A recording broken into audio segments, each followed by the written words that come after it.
যখন তুমি এই পথ ছেড়ে দেবে তখন দেখবে তুমি একা হয়ে গেছো। শফিকুল আলমকে এভাবেই সতর্ক করেছেন তার স্ত্রী।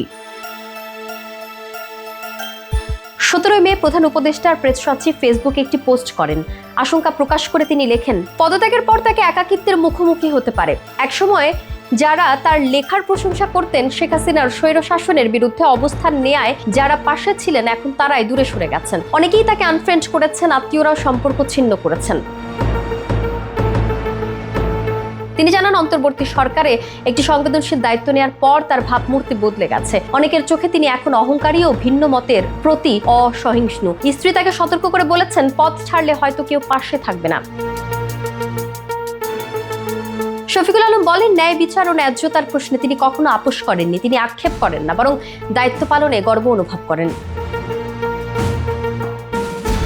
তার মতে, ক্ষমতার মধ্য থেকে নিজেকে সৎ রাখা কঠিন, কিন্তু তিনি চেষ্টা করেছেন যেন তার সিদ্ধান্ত কারো ক্ষতির কারণ না হয়। তিনি আশাবাদী, পদত্যাগের পরও তিনি গর্বের সঙ্গে অতীত স্মৃতিগুলো স্মরণ করতে পারবেন।